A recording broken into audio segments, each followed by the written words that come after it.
बिस्मिल्लाहिर्रहमानिर्रहीम। अस्सलाम वालेकुम everyone. Classroom management and discipline के एक दो टॉपिक्स हमारे रह गए थे, जिसमें सबसे पहले हमारे पास है physical and emotional settings. Last में हम लोगों ने इससे रिलेटेड बहुत से एरियाज़ कवर किए, तो ये वहाँ पे स्किप हो गया था। तो एक तो इसको मैंने यहाँ पे ऐड किया, और सेकंड हम लोग आज जो टॉपिक स्टडी करेंगे वो है लर्निंग एंड मोटिवेशन थेरीज़। तो सबसे पहले देख लेते हैं फिजिकल सेटिंग का क्लासरूम मैनेजमेंट में क्या रोल है। The classroom temperature, lighting and air quality would appear to have some effect on the learning environment. In addition, the cleanliness, orderliness and character that a facility displays influence children's behavior. Further, the arrangement of furniture and the allocation of spaces within the classroom can greatly affect what can be accomplished within a given instructional setting. कि अगर हम classroom को जो environment है उसको two parts में divide करें, first one is physical setting and the other one is emotional setting. तो फिज़िकल सेटिंग में वो तमाम चीज़ें नज़र आ रही हैं, जो कि वो तमाम चीज़ें इंक्लूड होंगी जो कि अपेरेंटली आपको क्लासरूम में नज़र आ जाती हैं। जैसे हमारे पास लाइट है, उसमें फर्नीचर है, ओवरऑल क्लासरूम का साइज़ कितना है, और वहाँ पे जो स्टूडेंट्स की जो फर्नीचर है वो किस तरीके से ऑर्गेनाइज हुआ है। तो ये सारी चीज़ें फ़िज़िकल सेटिंग, क्लासरूम की फ़िज़िकल सेटिंग में आ जाती हैं। तो जब तक फ़िज़िकल सेटिंग प्रॉपर नहीं होगी, लर्निंग के लिए कंड्यूसिव नहीं होगी, तो टीचर अच्छे तरीके से अपना लेसन नहीं कन्वे कर पाएंगी। अगर क्लास इतनी कंजस्टेड है, फॉर एग्जांपल कि टीचर जो लास्ट बेंच पे बैठा है बच्चा उस तक अप्रोच नहीं कर पा रहे, रास्ता नहीं है कि टीचर उस बच्चे तक पहुंच पाए, तो वो अल्टीमेटली क्या होगा, जो स्टूडेंट्स की लर्निंग है उस पर वो अफेक्ट करेगा।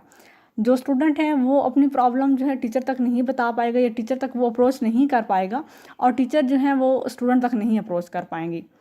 इसके अलावा लाइटनिंग का बहुत इशू, ठीक है, अगर ये भी प्रॉपर ना हो तो तब भी मुश्किल होती है।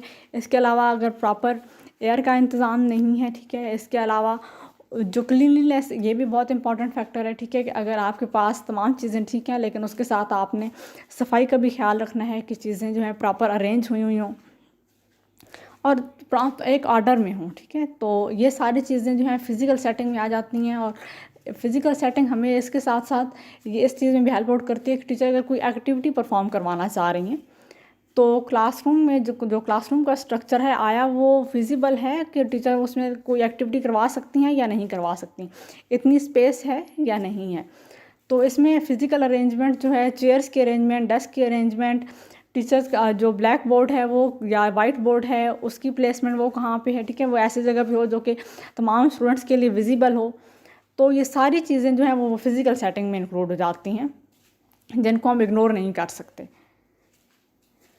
अब इमोशनल सेटिंग की अगर हम बात करें तो safe, caring, participatory and responsive school climate tends to foster great attachment to school as well as providing the optional foundation for school emotional and academic learning. Emotional school climate promotes or complicates meaningful students learning. For example, activities like community service and debate enhances the learning environment by providing students opportunities to actively participate in the learning process and construct their own knowledge of social and government system.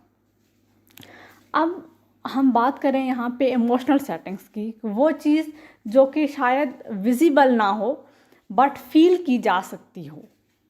Emotional setting वो ऐसी चीज़ जो कि आप feel कर सकते हो, आपको जो ओवरऑल एटमॉस्फेयर होता है स्कूल का, क्लासरूम का, तो वो जब आप क्लासरूम में इंटर होंगे तो वो उसी वक्त फील होना स्टार्ट हो जाएगा कि बच्चे डरे सहमे बैठे हैं, बच्चे एंजॉय कर रहे हैं, बच्चे लर्निंग में इन्वॉल्व हैं या नहीं हैं, किस तरह का बिहेवियर वो शो कर रहे हैं। तो ये सारी चीज़ें जो हैं ये इमोशनल क्लाइमेट में, इमोशनल सेटिंग में आ जाती हैं। तो क्लासरूम की जब टीचर फिज़िकल सेटिंग पे फोकस करे तो फिज़िकल सेटिंग के साथ साथ जो एक इमोशनल क्लाइमेट है क्लासरूम का, वो भी एक ऐसा सेट करे जो कि सेफ़ हो, केयरिंग हो, स्टूडेंट्स को फील हो कि वाकई उनको इम्पोर्टेंस दी जा रही है, उनकी जो वीकनेसेस हैं या उनके जो प्रॉब्लम्स हैं उनको एड्रेस किया जा रहा है, टीचर की तरफ से उनको अच्छा वेलकम, जो इस तरह का एनवायरनमेंट वो फील हो रहा है कि जहाँ पे उनकी सजेशन को भी वेलकम किया जाएगा, जहाँ पे वो कोई बात करेंगे तो टीचर उनको डांट नहीं देंगी, जहाँ पे वो अपना ओपिनियन शेयर कर सकते हैं, अपने क्यूरीज बिला झिझक अपने क्वेश्चन जो हैं वो टीचर से पूछ सकते हैं। तो इस तरह का एनवायरनमेंट टीचर ने क्रिएट करना है जो कि लर्निंग के लिए हेल्पफुल हो। लर्निंग के लिए सिर्फ फिजिकल एनवायरनमेंट ही नहीं होता कि आपने बच्चों को अच्छी लाइट भी प्रोवाइड कर दी, आपने उनके लिए जो बेंचेस हैं वो भी ठीक हैं, ऐसे कंफर्टेबल हैं, स्पेस भी ठीक है, सारी चीज़ें आपने उसमें इंक्लूड कर दी मौसम के हिसाब से या जो भी उनकी ज़रूरियात थी फिज़िकल। बट अगर इमोशनल जो क्लाइमेट है वो ठीक नहीं है, ठीक है, स्टूडेंट्स डरे सहमे हैं, उनको थोड़ा सा शाई फील करते हैं कि वो टीचर से बात करें या अपने फेलोज़ के किस तरीके से बात करें, या वो लर्निंग प्रोसेस में इन्वॉल्व नहीं हो रहे, तो अल्टीमेटली क्या होगा, ये अफेक्ट स्टूडेंट्स की एकेडमिक प्रोग्रेस पे पड़ेगा। तो क्लासरूम मैनेजमेंट में ये दोनों चीज़ें, चाहे वो फिज़िकल सेटिंग हो या इमोशनल सेटिंग हो, वो इक्वली इंपॉर्टेंट है और टीचर को क्लासरूम मैनेज करने के लिए ये इन दोनों चीज़ों पे ही फोकस करना होगा। उसके बाद हम लोग थेरीज पे आ जाते हैं। सबसे पहले हम लोग देख लेते हैं बिहेवियरल थेरीज में classical conditioning. This conditioning was first described by the Russian psychologist Ivan Pavlov in 1903 through his experiments on dogs. अब जो चीज़ आपने यहाँ पे याद रखनी है, मोस्टली ये वाले जो एक्सपेरिमेंट्स हैं या ये जो थेरीज़ हैं ये साइकोलॉजी में पढ़ाई जाती हैं और बहुत डिटेल के साथ पढ़ाई जाती हैं। यहाँ पे मैंने सिर्फ आपको ओवरव्यू बताया ताकि आपको पता चले कि अगर एक टीचर को इन थेरीज़ के बारे में पता होना क्यों ज़रूरी है। तो और या एजुकेशन में या क्लासरूम में इनका क्या रोल है। तो सबसे पहले तो आपने ये चीज़ याद रखनी है कि क्लासिकल कंडीशनिंग की जो थेरी थी वो आइवन पेवलोव ने दी थी, और ये भी देख लें कि वो रशियन साइकोलॉजिस्ट थे। समटाइम्स ये भी क्वेश्चन पूछ ले जाता है, ठीक है, कि आइवन पेवलोव का ताल्लुक कहाँ से था।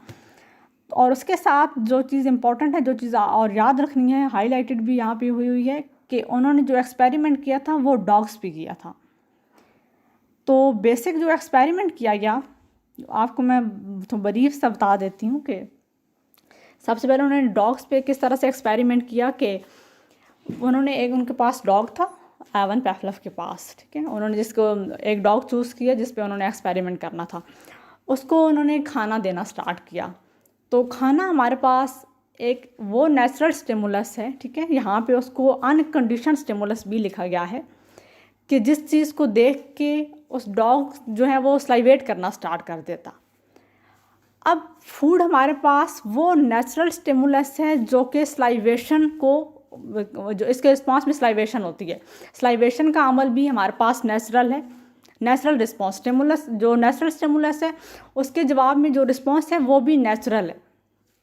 फॉर बहुत आसान ज़बान में अगर मैं बताऊँ तो अगर आपको भूख लगी है तो आप सामने बिरयानी देखेंगे तो वो क्या होगा कि आपके मुंह में पानी आ जाएगा।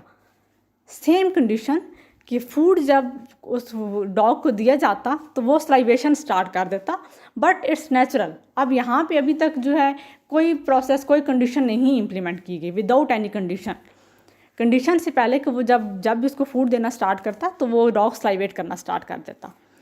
सेकंड चीज़ क्या हुई, जब उसने कंडीशन अप्लाई की कि जब भी वो डॉग को फूड देता उस फूड के साथ वो बेल बजाना स्टार्ट कर देता। अब यहाँ पे कंडीशन का अमल आ गया। सबसे पहले तो वो फूड देता और फूड के बाद बेल बजाना स्टार्ट कर देता, बट स्टिल स्लाइवेशन हो रही थी। लेकिन ये कि वो बेल की आवाज़ पे नहीं, पहले तो डॉग ने डिफ्रेंशिएट नहीं किया ना, क्योंकि उसको तो खाने से मतलब था, उसको फूड मिल रहा था और जैसे वो फूड को देखता तो वो स्लाइवेट करना स्टार्ट कर देता। लेकिन एक स्टेज वो भी आई कि वो कंटिन्यूसली वो जब बेल बजाता गया उसके साथ उसने एक कंडीशन रख दी कि जब वो फूड देता तो उसके साथ वो बेल बजा देता। कि एक टाइम ऐसा आया कि वो डॉग जो है वो बेल की आवाज़ पे स्लाइवेट करना स्टार्ट कर दिया था उसने। तो वो वही चीज़ देखना चाह रहा था कि आया बेल है हमारे पास, यहाँ पे एक न्यूट्रल स्टिमुलस है, नेचुरल स्टिमुलस के रिस्पांस में जो हमारे पास नेचुरल स्टिमुलस के जो हमारा रिस्पांस होता है वो भी नेचुरल ही रिस्पांस होता है।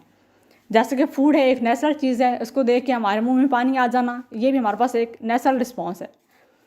बट जब बेल एक ऐसी चीज़ नहीं है कि जिसको हम देख के तो उसको हमारे मुंह में पानी आ जाए, लेकिन उसने क्या किया, उसने कंडीशन डेवलप कर दी, वो ऐसी स्टेज ले आया कि जब इवन कि उसको बाद में फूड ना मिलता तब भी वो जैसे ही बेल की आवाज़ सुनता तो वो स्लाइवेट करना स्टार्ट कर देता। तो सेम यही चीज़ जो है इसका एजुकेशन में क्या रोल है ये आपको नेक्स्ट क्लास में स्लाइड में बताती हूँ कि learning is developed through interaction with the environment. जो आइवन पेवलोव का एक्सपेरिमेंट था उसमें से जो उसकी बेसिक अजम्पशन थी वो यही थी कि जो लर्निंग है वो एनवायरनमेंट से इंटरेक्शन में डेवलप होती है। जैसे ही आप एनवायरनमेंट से इंटरेक्ट करते हैं, जैसे आपको कंडीशंस मिलती हैं, आपका बिहेवियर बिल्कुल वैसे ही होना, आप वैसे ही बिहेव करना स्टार्ट कर देते हैं। Environment shapes the behavior and the internal mental states such as environment shapes the behavior and internal mental states such as feelings, thoughts and emotions do not explain behavior. अब जो basic assumption थी classical conditioning में, उसने emotions को, feelings को, इसके side पे रख दिया, बल्कि ज़्यादा एम्फोसिस किस पे डाला, एनवायरनमेंट पे डाला। एनवायरनमेंट पे फोकस किया कि जो एनवायरनमेंट, जिस तरह का एनवायरनमेंट हम प्रोवाइड करेंगे, हमारी लर्निंग वैसी होगी, या जिस तरीके का एनवायरनमेंट होगा हमारा जो बिहेवियर वो बिल्कुल वैसे ही होगा। तो सेम ये वाली चीज़ टीचर जो हैं वो क्लासरूम में अप्लाई कर सकती हैं। वो कंडीशन के साथ जो है स्टूडेंट्स का बिहेवियर चेंज कर सकती हैं, मॉडिफाई उसको कर सकती हैं जहाँ ज़रूरत पड़े। उसके बाद सेकंड हमारे पास है operant conditioning. Skinner developed a more comprehensive view of conditioning known as operant conditioning. अब यहाँ पे जो चीज़ आपने याद रखनी है, लास्ट आपके पास था क्लासिकल कंडीशनिंग, जो कि आइवन पैवलोव ने दिया था, ठीक है, और उसने डॉग्स पे एक्सपेरिमेंट किया था। ऑपरेंट कंडीशनिंग हमारे पास स्किनर ने दिया था। अब आगे इसको देख लेते हैं। When a response is followed by a reinforce then it is condition to occur again. कि इसमें हमने दो चीज़ें आप पढ़ेंगे, एक हमारे पास है रिस्पॉन्स, रीइंफोर्समेंट और रिस्पॉन्स। ये दो चीज़ें ऐसी हैं जो कि ऑपरेंट कंडीशनिंग की जो उसके बेसिक एलिमेंट्स हैं। Thus operant conditioning was used by Skinner to describe the effect of consequences of a particular behavior on the future occurrence of the behavior. कि जो हमारे जो भी कंसिक्वेंसेस होते हैं वो बताते हैं कि हमने बिहेवियर फर्दर रिपीट करना है या नहीं करना। Reinforcement and punishments are the core ideas of operant conditioning. यानी कि रिस्पॉन्स या जो भी आप रीइंफोर्समेंट दे रहे हैं या पनिशमेंट दे रहे हैं, ये दोनों चीज़ें वो बेसिक एलिमेंट्स हैं जो कि हमारे बिहेवियर को मॉडिफाई करते हैं। तो सबसे पहले हम इसका एक्सपेरिमेंट देखते हैं, उसके बाद अगेन मैं आपको बताती हूँ बेसिकली रीइंफोर्समेंट एंड पनिशमेंट का इस चीज़ में क्या मतलब है। Skinner performed experiment on rats. इस चीज़ को अब आपने डिफ्रेंशिएट कर लेना है कि जो क्लासिकल कंडीशनिंग में एक्सपेरिमेंट हुआ था वो डॉग्स पे हुआ था, जबकि जो ऑपरेंट कंडीशनिंग है उसमें जो एक्सपेरिमेंट हुआ था वो रैट्स पे हुआ था। A hungry rat was put in box. Initially, rat made random movements and accidentally touches the liver and got food. यहाँ पे मैंने बहुत उसको ब्रीफ करके आपको बताया कि एक हंगरी रैट को स्किनर ने एक बॉक्स में बंद कर दिया। उसको स्किनर बॉक्स भी कहा जाता था। तो उसके अंदर उसने एक लेवर लगा दिया। जब वो रैट उस लेवर को प्रेस करता तो उसको फूड मिलता, लेकिन रैट को तो वो चीज़ नहीं पता थी। उसने सबसे पहले क्या किया, वो रैंडम मूवमेंट करना स्टार्ट कर दी। तो वो ऐसे ही रैंडम मूवमेंट कर रहा था तो अचानक जो है वो उसका पाँव वो टच हुआ लेवर पे, लेवर उसने प्रेस किया। तो जैसे ही उसने लेवर प्रेस किया उसको फूड मिल गया। तो पहले तो वो रैंडम मूवमेंट्स कर रहा था, ये उसको जो लेवर उसने प्रेस किया वो तो बहुत अचानक से हो गया। जैसे ही उसने प्रेस किया उसको खाना मिल गया और उसने वो खा के तो अपनी भूख ख़त्म कर ली।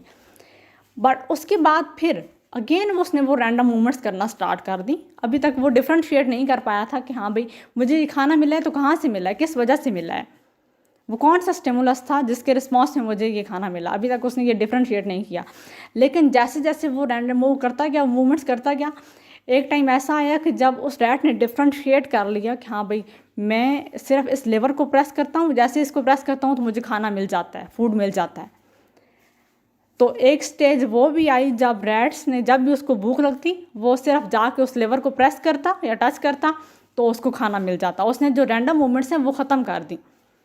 तो बेसिकली इसमें का जो की और बेसिक हमारे पास एजम्पशन थी या जो आइडिया था ऑपरेंट कंडीशनिंग के पीछे कि this reinforcement made rat to repeat the behaviour.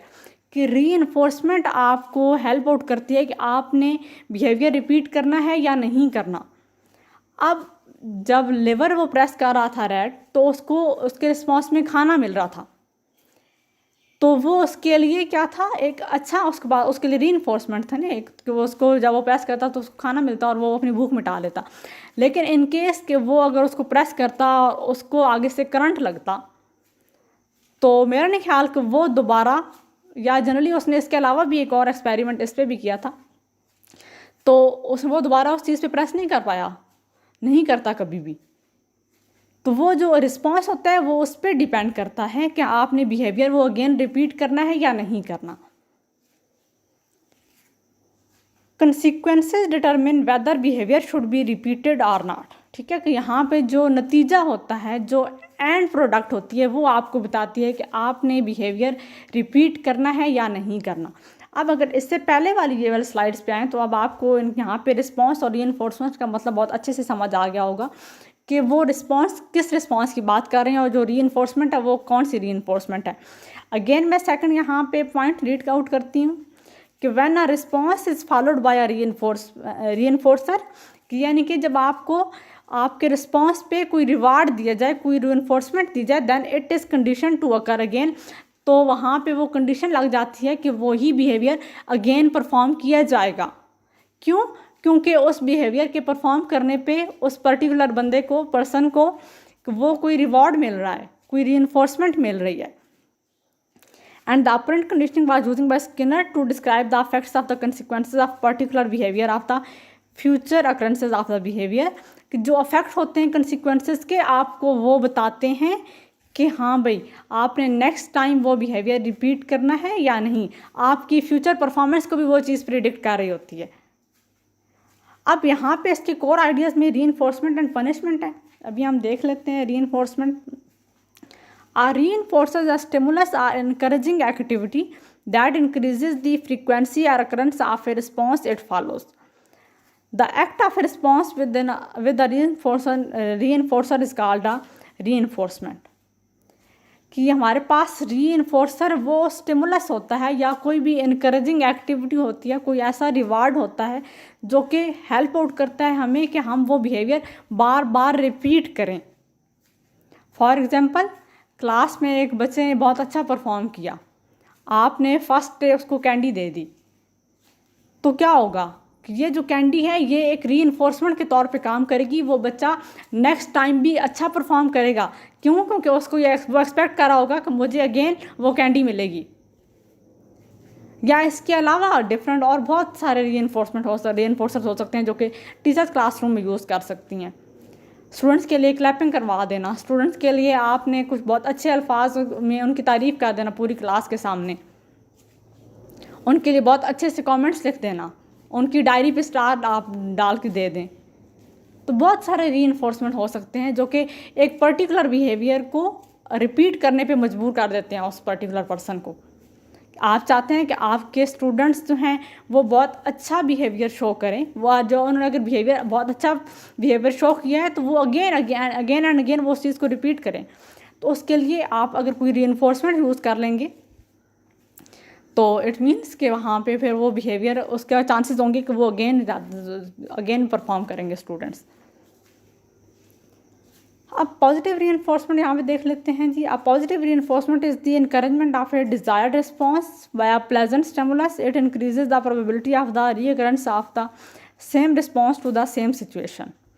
For example, if the child produces an alternative which is appropriate to the situation, the mother will reward him or her with some sign of approval such as smile, hugs or food.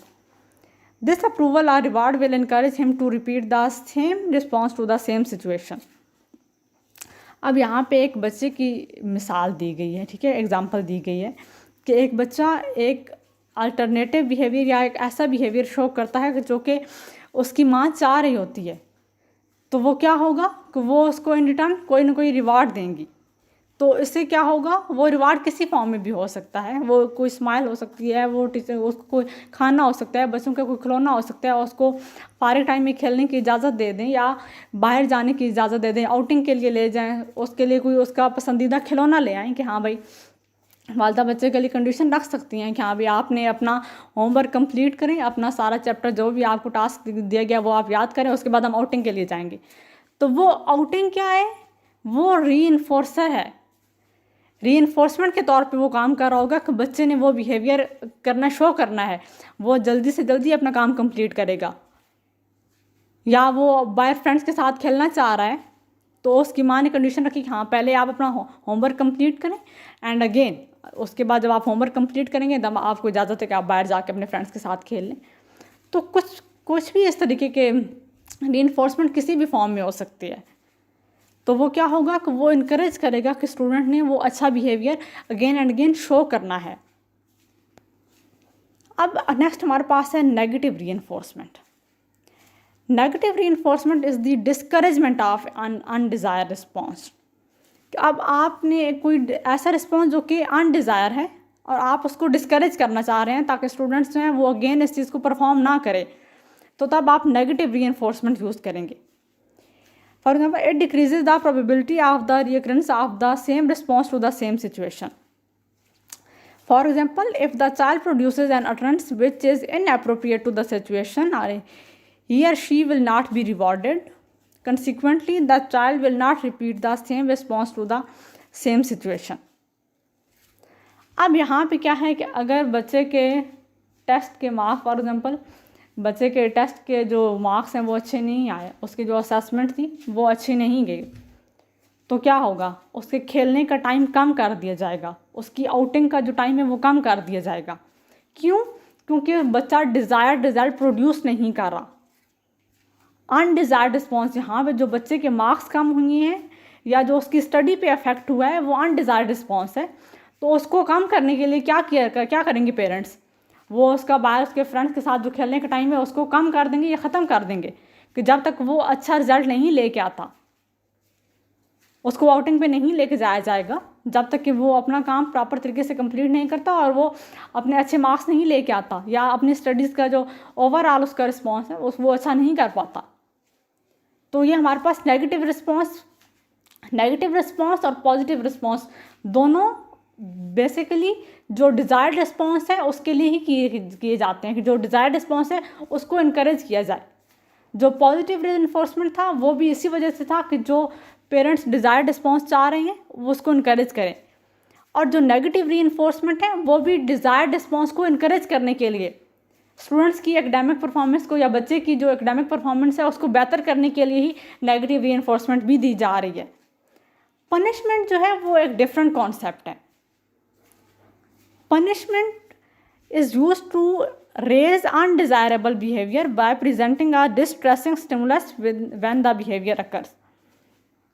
Punishment कब use की जाती है? जब undesirable behaviour को आपने बिल्कुल raise करना हो, रिमूव करना हो, bye presenting a distressing stimulus. अब जो स्टिमुलस उसके लिए यूज़ करेंगे उसकी नेचर भी डिफरेंट होगी। For example, if the learners fail to follow the class rules then he will not be given any recess. और अब के एक स्टूडेंट ने अगर क्लास फॉलो नहीं की, जो भी उसका क्लास के रूल को फॉलो नहीं किया, तो पनिशमेंट के तौर पर टीचर क्या करेंगे, उस बच्चे की जो रिसेस है या जो ब्रेक है, ठीक है, वो टीचर उसको उसमें अगेंस्ट कर देंगी, काम दे देंगी, उसको एंजॉय नहीं करने दिया जाएगा बाकी फ्रेंड्स के साथ। तो ये हमारे पास है पनिशमेंट। तो ये हमारे पास स्टूडेंट्स को रूल ब्रेक करने पे ये पनिशमेंट दी गई है। पॉजिटिव रीइंफोर्समेंट यहाँ पे this is applied when there is need to promote desirable behavior. ठीक है, डिज़ायरेबल बिहेवियर को अगर आपने प्रमोट करना है तो आप जो है पॉजिटिव रीइंफोर्समेंट यूज़ करेंगे, और नेगेटिव रीइंफोर्समेंट भी डिज़ायरेबल बिहेवियर को प्रमोट करने के लिए ही यूज़ की जाती है।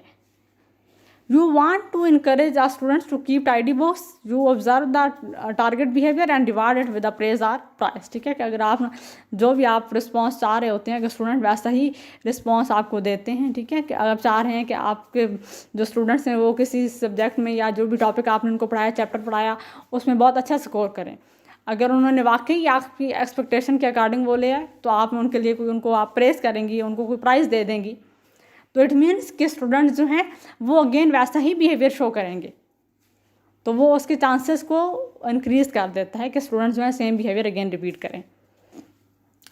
एक्सटिंक्शन और ignore technique, the undesirable behaviour is simply ignored rather than punished और रीइंफोर्स्ड। ठीक है, एक ये भी टेक्निक यूज़ की जाती है कि जो अनडिज़ायरेबल बिहेवियर है उसको आप इग्नोर करें, बजाय से कि आप हर दफ़ा पनिशमेंट का ही यूज़ करें reinforcement. One particular people in your class often attracts your attention by calling out sir, sir, instead of putting up his hands. Calling out to you is distracting, especially if all people do it at the same time. You could ignore such a people until he puts up his hand. अब यहाँ पे एक example दी गई है कि class में एक बच्चा कंटिन्यूसली हैंड रेज करने की बजाय, जबकि इवन कि क्लासरूम का ये जो रूल है कि जिस भी बच्चे ने बात करनी है वो हैंड रेज करेगा और जो भी टीचर हैं वो उस वक्त उनसे खुद पूछेंगे। बट बच्चा अगर वो रिस्पॉन्स नहीं प्रोड्यूस करता, कंटिन्यूसली वो आपको कॉल करता रहता है और अगर एक स्टूडेंट कॉल करे तो वो भी अलग बात है, जबकि पूरी क्लास जो है या क्लास के ज़्यादा तादाद में बच्चे, ठीक है, अगर हमारे पास 30 स्ट्रेंथ है या इवन 25 भी स्ट्रेंथ है, तो उसमें अगर 10 बच्चे at the same time teacher को कंटिन्यूसली कॉल आउट करना स्टार्ट कर देंगे तो टीचर के लिए मुश्किल हो जाएगी। ना वो उनकी सुन पाएंगी उन 10 बच्चों की, और ना ही वो अपनी बात कन्वे कर पाएंगी। तो ऐसे में क्या करें, टीचर ने और बहुत सारे तरीके, यहाँ पे सिर्फ एक एग्जांपल के तौर पे ये चीज़ बताया गया कि जो इग्नोर टेक्निक है कि टीचर जो है लाजमी नहीं हर बात पे पनिश करें, टीचर उनको इग्नोर उस वक्त तक करे जब तक कि वो वाकई अपना हैंड रेज नहीं कर पाते, जो भी प्रॉपर रूल है जब तक उसको फॉलो नहीं करते। जब वो हैंड रेज करेंगे तो टीचर 1 बाय 1 उनसे उनके जो भी प्रॉब्लम्स है वो उनसे पूछ लेंगे। Drawing the students' attention to the strategy may increase its effectiveness as well as consistency in application। कि अगर आप चाहते हैं कि स्टूडेंट्स जो हैं वो उन रूल्स पे कंसिस्टेंटली अमल करें तो आपने फिर अपने उसमें स्ट्रैटेजी में कंसिस्टेंसी लेके आनी है। Then systematic desensitization technique. This technique is effective when dealing with anxiety and fear related problem।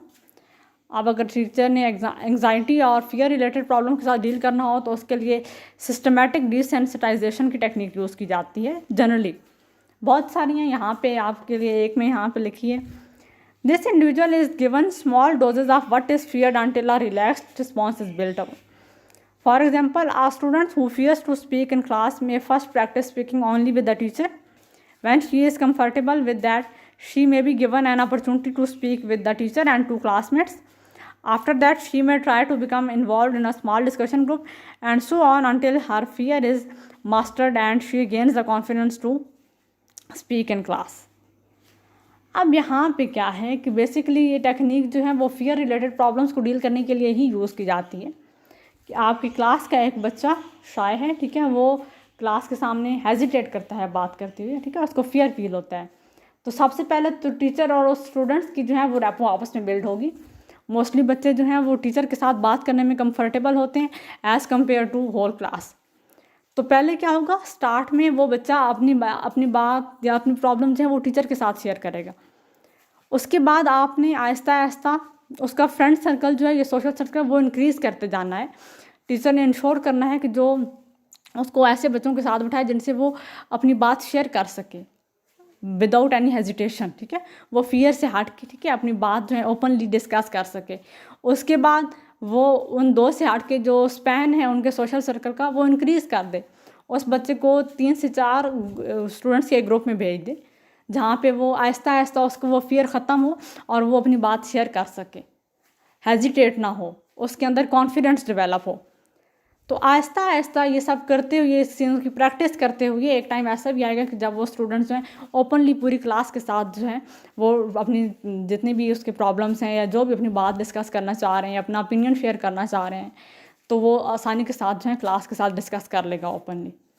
But उसके लिए जो है वो एक सिस्टमेटिक टेक्निक यूज़ की जाती है। ये नहीं कि आपके एक बच्चा क्लास में आया, फर्स्ट डे है, वो उसको इस तरीके का कोई प्रॉब्लम है, ठीक है, तो पहले दिन ही वो क्लास के सामने आप उसको खड़ा करने के आप प्रेजेंट करें, तो ऐसे में जो बच्चा है वो शायद ज़्यादा डीमोटिवेट हो जाए। तो आहिस्ता आहिस्ता सिस्टमेटिकली टीचर ने उन तमाम स्टेप्स को फॉलो करते हुए तो स्टूडेंट के अंदर जो है उसका वो फियर को है, फियर का एलिमेंट है, उसको ख़त्म करके उसके अंदर वो कॉन्फिडेंस लेके आना है। उसके बाद हमारे पास मोटिवेशन की थेरीज़ में हायरार्की ऑफ नीड्स हम देखेंगे। इब्राहिम मैस्लो ने दी थी थेरी।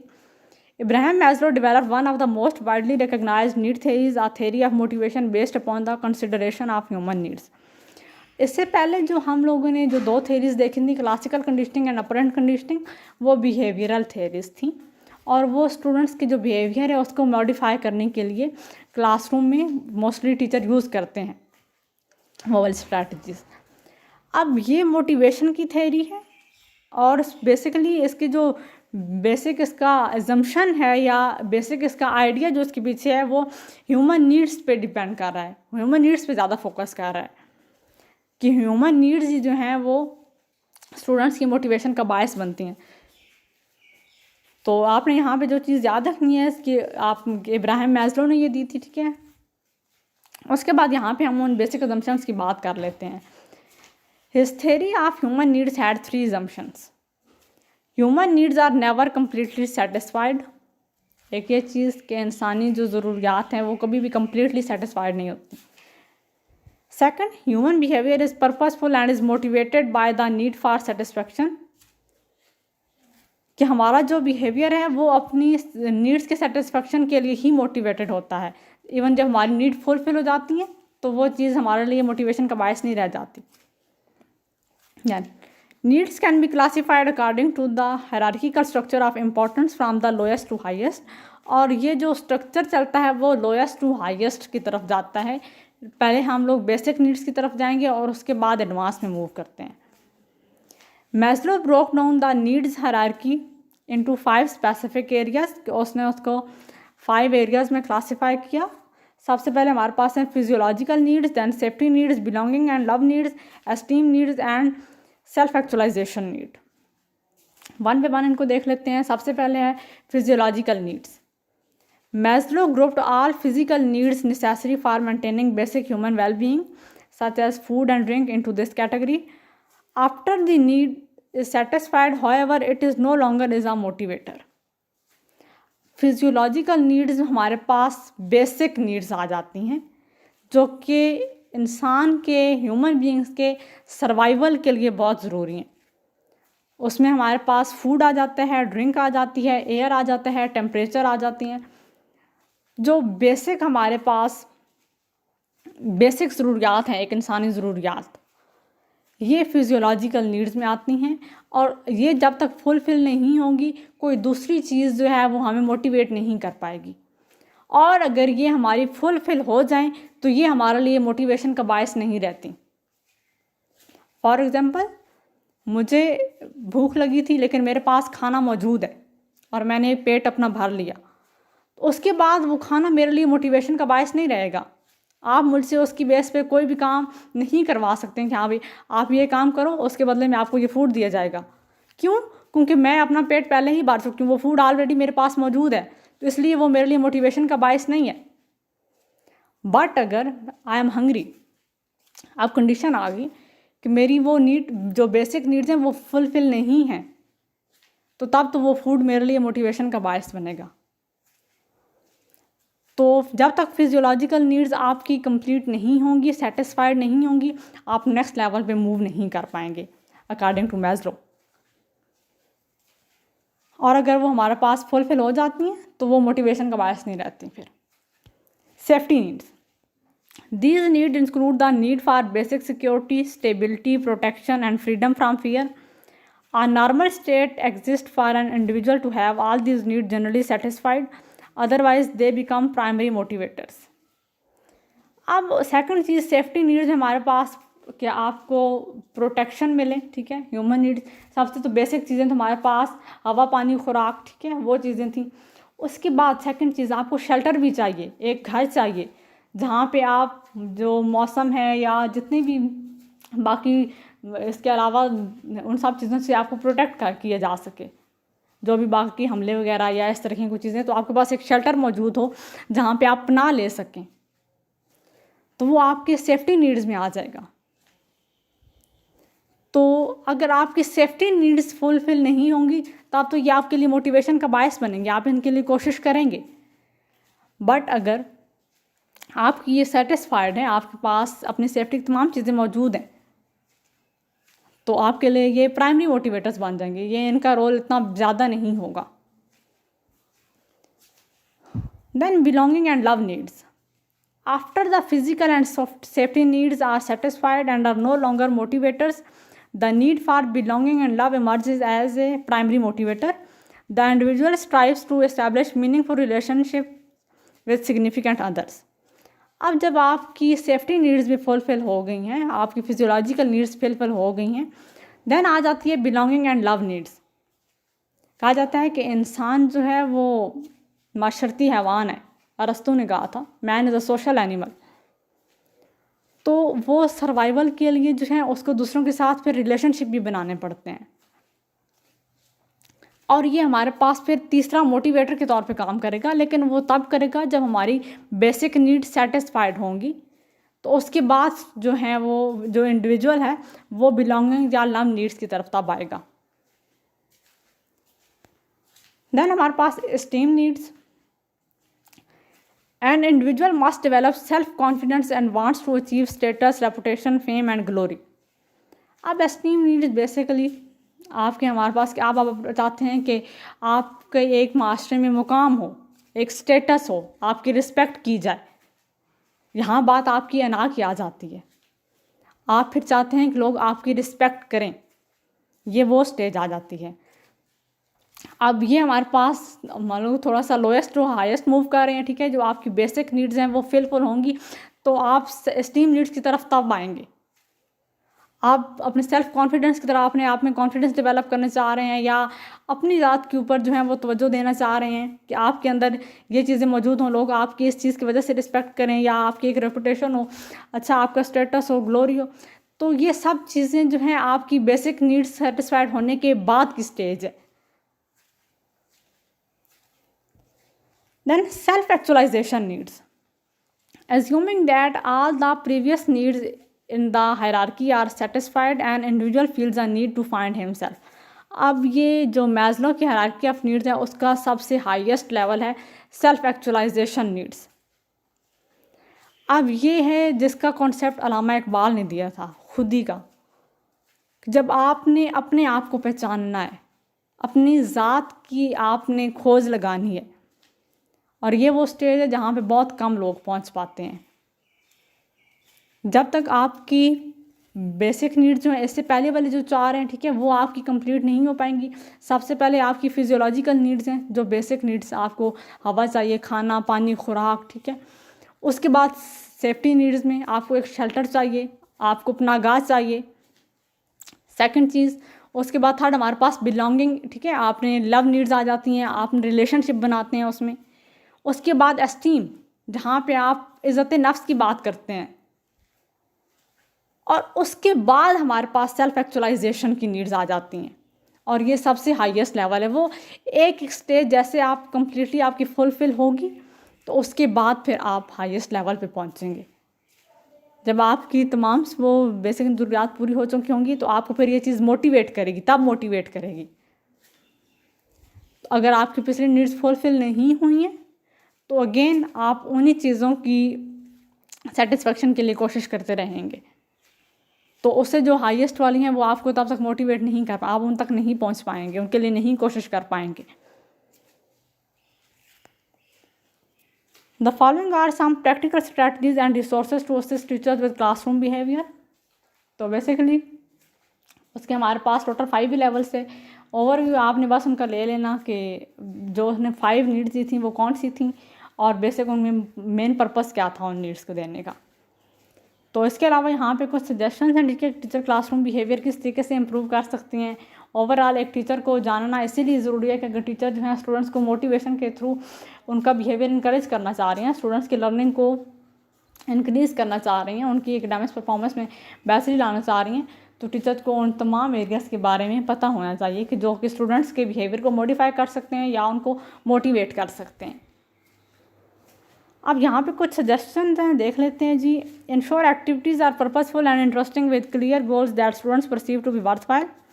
कि टीचर ने इस चीज़ को इंश्योर करना है कि जो भी वो एक्टिविटीज़ परफॉर्म करवाएंगी वो वर्थवाइल हों, वो पर्पसफुल हों, इंटरेस्टिंग हों, स्टूडेंट्स के लिए मीनिंग रखती हों, उनके लिए यूज़फुल हों। क्योंकि जब तक वो मीनिंगफुल या यूज़फुल नहीं होंगी तब तक जो है स्टूडेंट्स जो हैं उनके साथ कनेक्शन नहीं बिल्डअप कर पाएंगे। जब वो कनेक्शन नहीं बिल्डअप कर पाएंगे तो वो सारा फोकस जो है वो अपना ड्रॉप कर देंगे।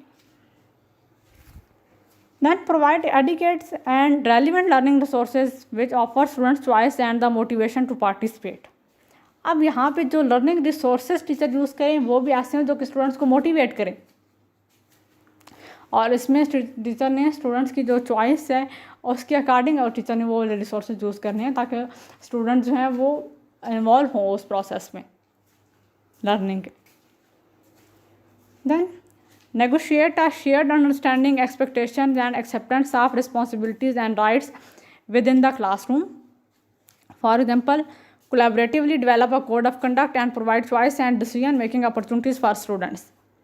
अब नेगोशिएशन भी बहुत ज़रूरी है कि जब टीचर जो हैं जो भी रूल्स रेगुलेशंस बनाएंगी, जो भी कोड ऑफ कंडक्ट डिसाइड करेंगी, वो स्टूडेंट्स की चॉइस के अकॉर्डिंग करेंगे। अगर स्टूडेंट्स टीचर जो है मिल बैठ के डिस्कस करके स्टूडेंट्स के ओपिनियन लेंगी कि वो क्या चाह रहे हैं, उनकी क्या डिमांड्स हैं, तो उस चीज़ को भी अगर टीचर फोकस करेंगी और उसके बाद जो है एक कंप्रीहेंसिव आउटलाइन प्रिपेयर करेंगी, तो इससे क्या होगा कि जब स्टूडेंट्स खुद इन्वॉल्व होंगे डिसीजन मेकिंग प्रोसेस में, तो वो उस चीज़ को रिस्पॉन्सिबल भी होंगे फिर, तो वो एनर्जेटिकली, ठीक है, उस लर्निंग प्रोसेस में पार्टिसिपेट करेंगे, क्योंकि उनको पता है कि उस फैसला साजी प्रोसेस में वो भी इन्वॉल्व थे।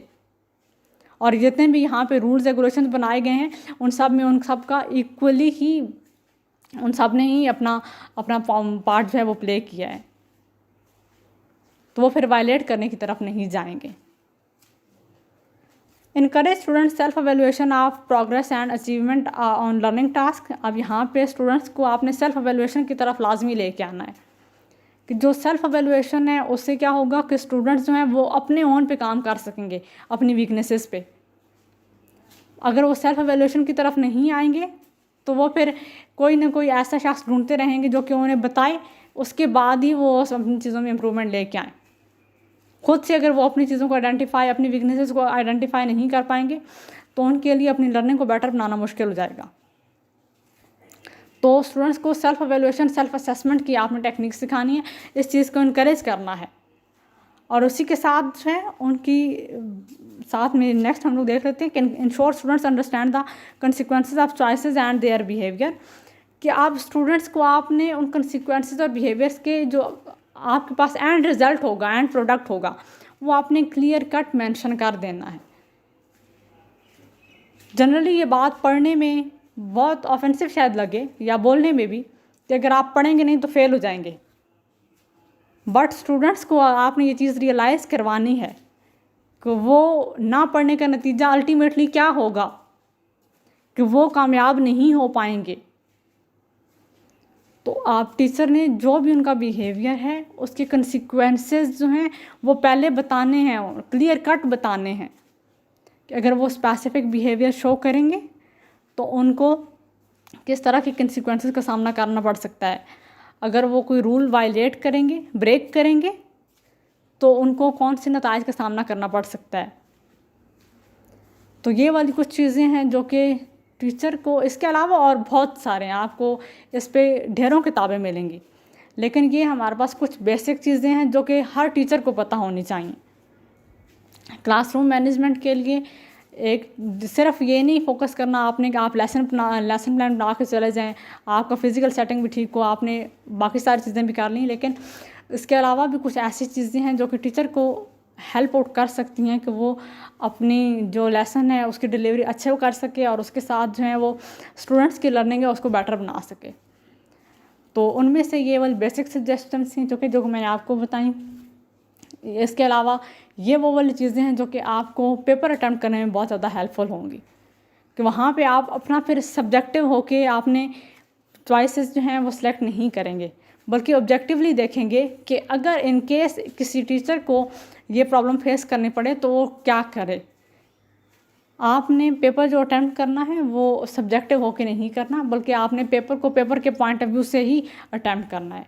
तो ये चीज़ें यहाँ पे सिर्फ इसीलिए डिस्कस की गई हैं, ठीक है।